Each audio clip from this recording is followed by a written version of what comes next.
Thank you, Well, you Hunter. are It's awesome. always an honor to be introduced by you. And PB, thank you for joining us today. I am really excited to have you coming and share with our wider audience a little bit more on unlocking Black potential. So I want to dive right in. I'd love to hear from you, PB, a little bit around what does amplifying Black excellence mean for you? That's our summit theme this month. So what does that mean for you? And how has your identity and experience really shaped that view over time? Yeah, you know what, Sienna, thank you for that. And Hunter, awesome to meet you for the first time. I think about, what it means to me, and I think you have to also consider, what personal excellence means. So, and we lay that personal excellence into Black excellence, if you will. So if you think about personal excellence, it's basically you're thinking about the attitude that you bring to any situation, whether it's academic, whether it's business, whether it's on the job. What's the attitude of a can-do spirit that you bring to the equation? The will to win. You got to have it on the inside. It's like a spirit of saying, you know what, I'm going to win no matter what obstacles come my way. I will not be defined by that challenge. And I have a will to win this space. That desire to succeed, and we'll talk a little bit more about what success looks like with different people. And then, and last but not least, but how do you fulfill your fullest potential in life and not allowing anything to hold you back? And so when you layer that over, I think when you think about, Black excellence and what that actually means to me, it's really when you think about how African Americans have and Blacks have overcome such unbearable challenges that they have faced and still rise. And so you think about the resilience of who we are and what we bring. And that mindset is deep rooted, not just in the people in our ancestors. Clearly, I'm going to bring it back home to even within your families, your aunties, your uncles, people that are surrounded you. And you say, you know what? They did this. They made these sacrifices so that I have the right to be able to excel in whatever I choose to do. And so think about it from a leadership perspective in that, you're thinking about transformational leaders.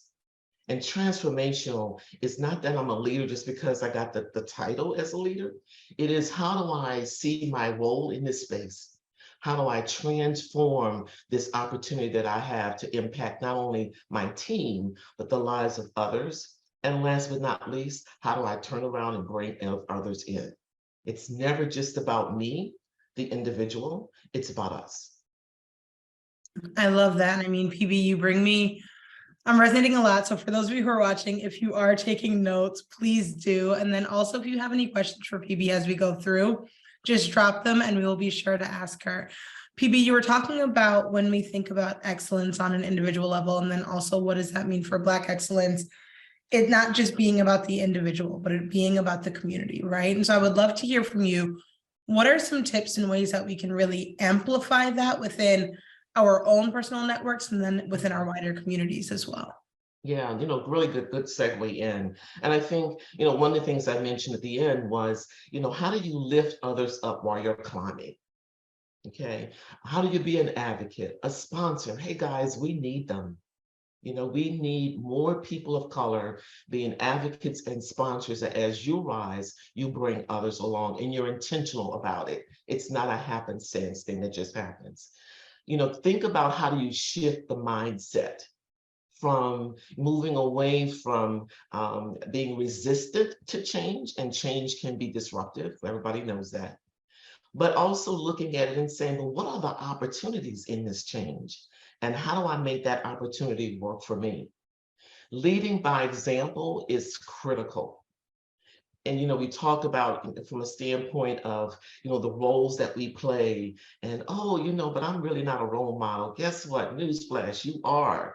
When you interact with others, whether it's parenting with children, whether it's in the classroom, how many stories have you heard where teachers really impacted the lives of someone to understand who they were and what they could do, whether it's in your communities, in your church groups, it really, it's how do you actually, it's bigger than you.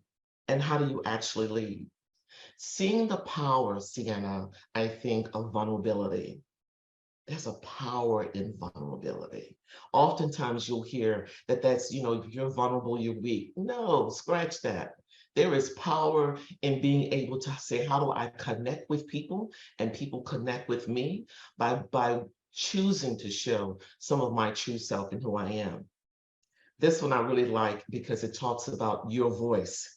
How do you actually use and elevate your voice? And for especially African Americans and the extreme buying power that we have collectively in this country, how do you begin to use your buying power to shift things that you don't see or you don't like, or the lack of representation? And I think the last piece that I'll think through is just how do you embrace the differences within the Black community? We're all very different. We're not all the same. And so how do you embrace those differences and create a sense of belonging and that we're all in this together?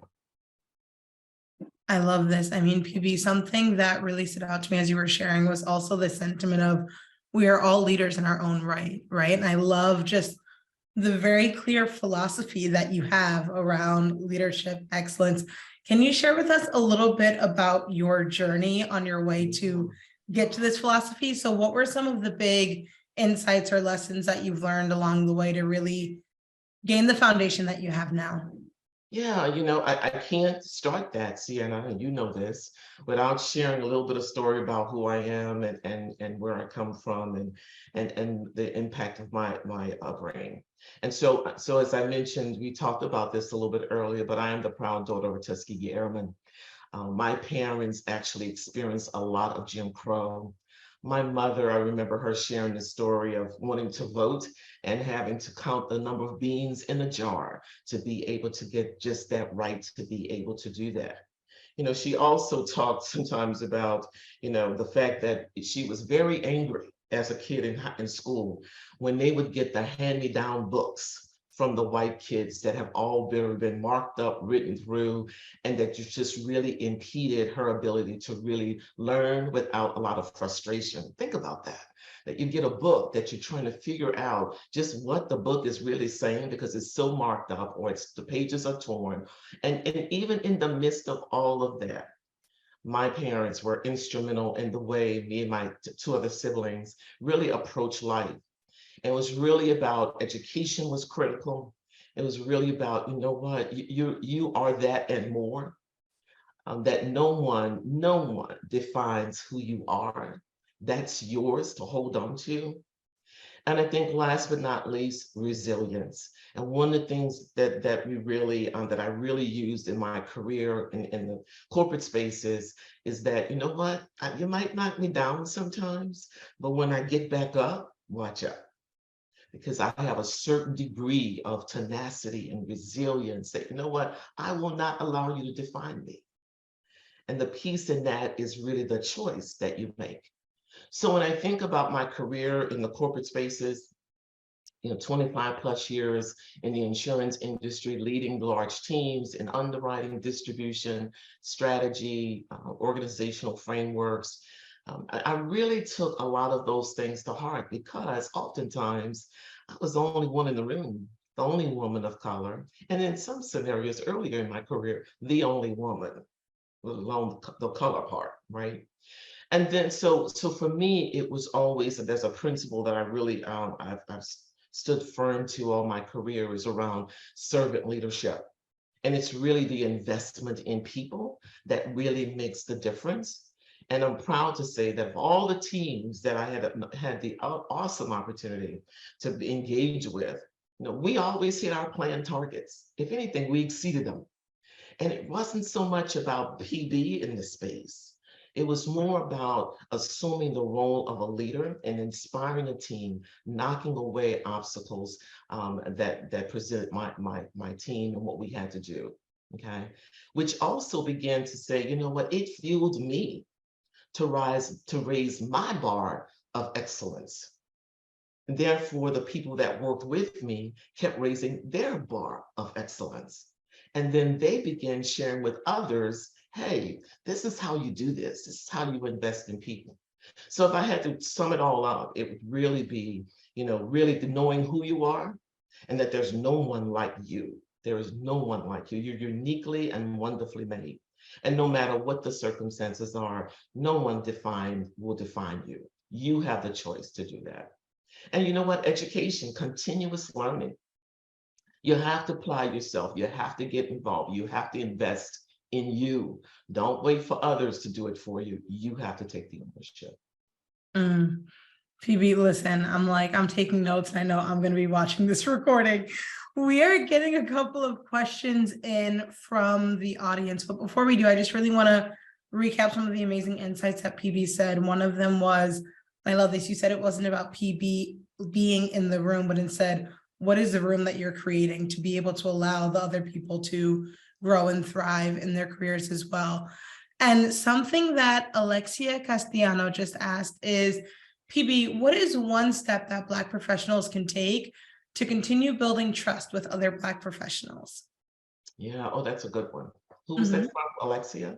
Alexia, yes. Okay. A step that I think that other Blacks can take is, you know what, getting to know each other. You know, sometimes I think because we may be in different roles within organizations, and sometimes in some groups, there's this sense of, I got mine, you need to get yours.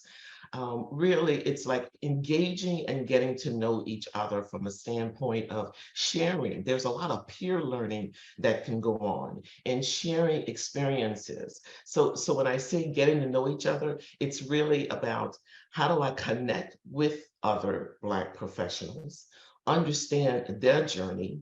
I can learn from them. I can learn things that, you know what, worked and didn't work. And you know what? And I can even say that they may think something's working for them, and I may be sitting going, I don't know how well that's really working. And so think about it from a standpoint of the reciprocal learning that can happen when you actually engage with others, especially Black professionals, because we have a history and a wealth of information, I think, to share and experience to share that only we can tell. I love this in PB. I mean, it's just bringing me back to some of the themes that you were talking about before, but the community over competition, right? Because again, oftentimes you can say, okay, well, if you are excuse me, I'm in 6 in January.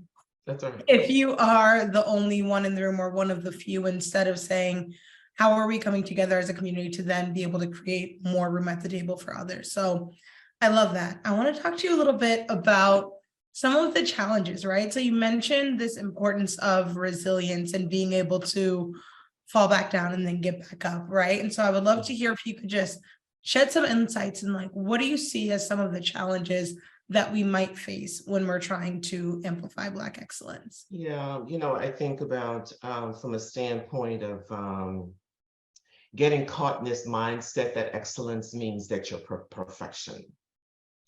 Not only thinking that way, and oftentimes, especially for African Americans or Blacks, when you get into a space, whether it's in your community, whether it's in the schools, whether it's in corporate spaces, especially when you get an opportunity to do something that no one else before you has done.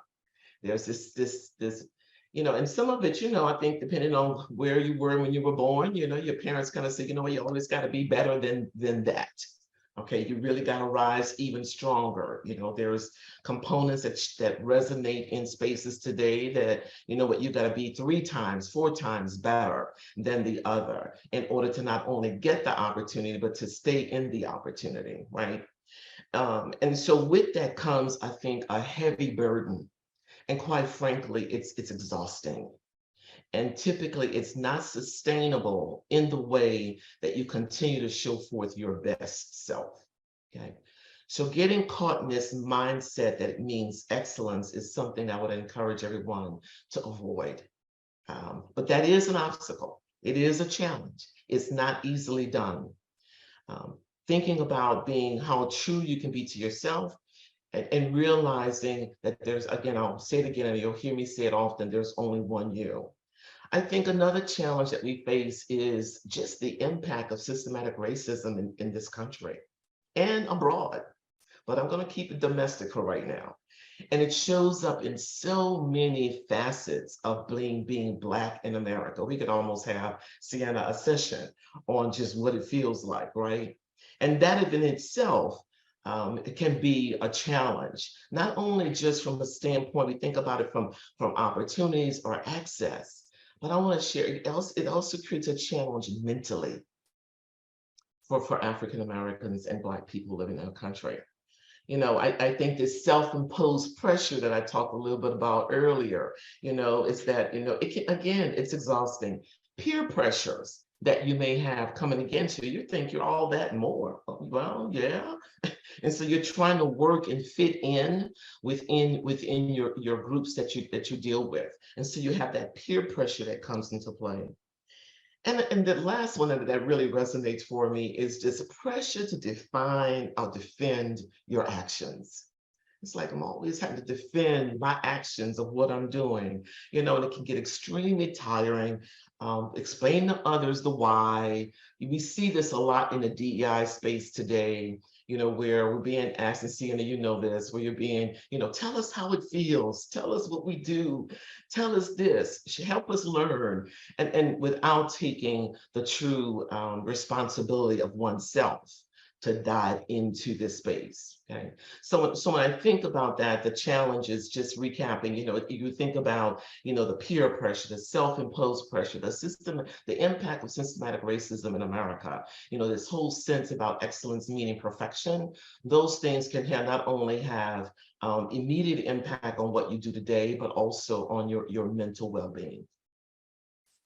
Absolutely. And I mean, PB, as you were going through this, just the emotional tax that you mentioned is something that could be a summit on its own, right? And I think, again, just going back to what you were sharing, and I just want to share with the audience again, when you were talking about excellence, not necessarily meaning perfection, including vulnerability, all of these different things, as we're thinking about what does our own leadership style and vision look like and philosophy, definitely take these things that PB are saying close to your hearts. So I know we have about 10 minutes left. PB, we got another question in from the audience. Okay. Judy asked, how can we start gaining access to C-suite roles? Do you feel that sponsorship or allyship is critical in finding and interviewing for these roles as well? I'm so glad you asked that one, because you know what, especially as you look at some of the data, and Sienna, this as well, you'll see, of course, since George Floyd, there was this huge awakening, and from an African-American perspective, we kind of go, really, you're just seeing it. But anyway, the good news is you see it, right? And so there was this plethora of updates, whether it be in emails or websites, whatever, from corporate spaces, but yet the challenge still exists. So you have African-American, and I'm going to use, and people of color, okay, coming into organizations, hiring this up, more women, gender diversity is up. Yet when they get to that to get to those senior executive levels, there's this glass ceiling that feels like you cannot break through. Newsflash for you. You've got to be navigating your career with, I call them development strategies, not plans. Because a strategy means that there is some action going on that you are responsible for, and that whomever those other people are. Seek out, test out mentors. There's a difference between a mentor and there's a difference between a sponsor. Okay, so when you think about those components as you rise in your career, especially in corporate spaces, you've got to align behind us. You've got to find a good sponsor. And I will say this, sometimes folks don't know how to be a sponsor. And they will think that being a sponsor is saying, oh, Sienna, I want you to connect with this person over here, and they're over this global unit. No, that is not a sponsor. A sponsor is someone who's saying, you know what, I'm willing to put some of my currency on the line for you to gain an opportunity. And so think about this, then how, PB, do I get someone to even think about wanting to put their currency, their name, their dollars, if you will, from a standpoint on the line for me, is how you connect and expose yourself and make sure you're in the room. That when you see opportunities or you're engaging, let's say in a functional team framework or exercise or workshop, you cannot sit there and not be noticed. You cannot sit there and not be part of the experience. When you're talking to people that you don't know, think about it this way. Think about that it's an interview and I'm interviewing for their job. So if I'm doing that, then I'm looking to say, I'm interviewing you. In my mind, I'm thinking, I want this position, and therefore I'm going to show up differently, not just casually. I'm going to show up different because I'm going to show you the intellectual power of who I am, and that you've got to have me in your spaces. So that sponsor is also going to be someone that can see you in action. So if you're in a room and you're saying, you know what, your company is okay, you're going to be, this person's going to be your sponsor. Then if they don't know how to do it, you tell them how to do it. Okay. There's a really good book. I use this book quite a bit in my coaching with executive leaders, with others as well, career guidance. And it's called Expect to Win by Carla Harris. If you have not read it, you need to get it. It's an easy read. It really helps you navigate through so many things we're talking about right now. I love it. PB, thank you so much for your answer with that. And Carla Harris was actually one of our summit speakers. So Oh, she is awesome. Yeah, Oh my God, she is awesome. Full circle. It's an amazing book. Okay. I want to get us to 2 more questions before I have you wrap up and share where folks can continue connecting with you. And then also just a quick fire round question at the end. But PC Carter has a question that I think is really great. How can we amplify Black excellence without others feeling slighted, defensive, or intimidated? I'd love to hear your perspective. PC, that's a really good one. And I think it's really, I think, how you position the topic or the issue that you want to have conversation on. You know, I have this little saying that you can get a lot more done and understanding where people are with some open probing and going into a situation, not making assumptions. Consider that your interaction, that you're going to assume the best in an individual.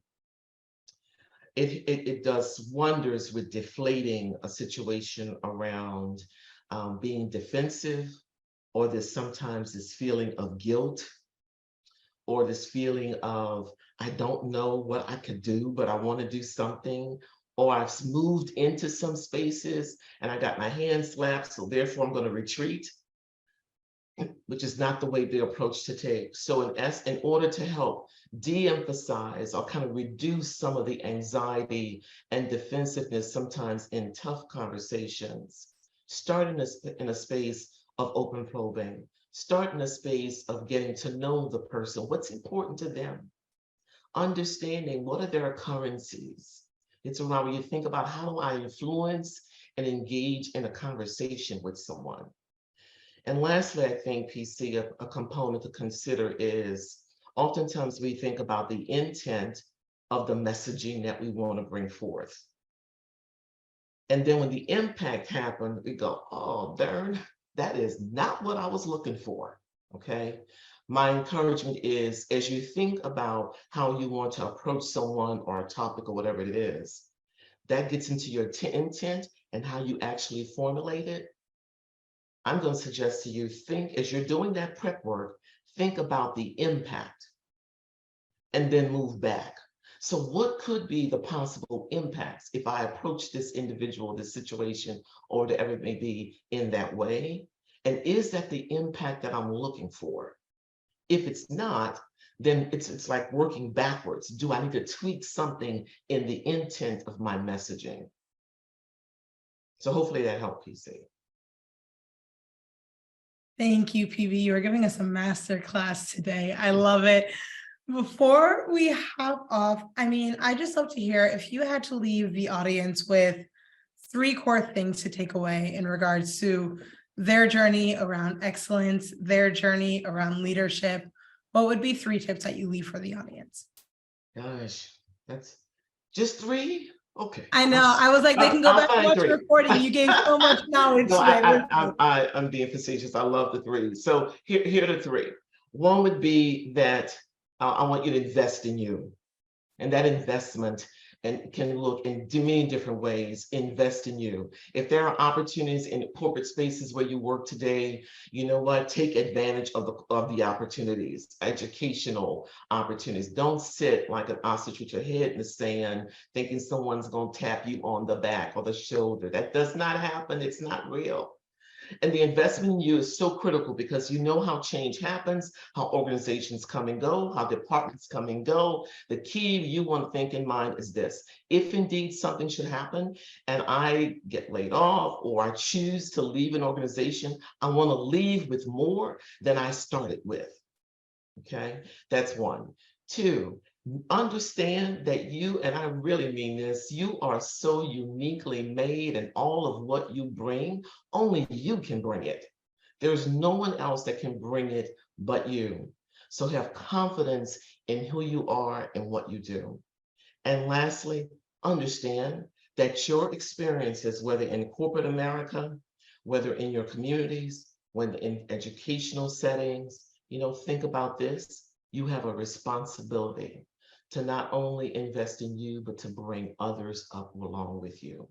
It's always an issue. It's not always about you, but the legacy you leave is how you're able to impart in the lives of others. So those would be my top three. Listen, if you didn't take us to church today, thank you, PB. Thank you. I mean, from the top three to just everything that you shared today has been so insightful and so amazing. So we appreciate you. And before it is time for us to hop off, where can we find you? Where can folks continue connecting with you? First, before I say that, let me just say how much an awesome experience has been meeting you, Sienna, and your team. I just hope that we have an opportunity to work together again, because it's really been awesome. And there were just too many good things we talked about, not to even dive even further. But that said, if you want to reach out to me, you can go into my website, which is pb@aegisgroup.com, or you can really access me via LinkedIn. And in aegisgroup.com, there's a connection that kind of says you can contact me directly. So, look forward to hearing from you. Amazing. Well, PB, the honor was all mine. Truly, we appreciate you. Thank you for this amazing chat. And Hunter, I will pass it back over to you.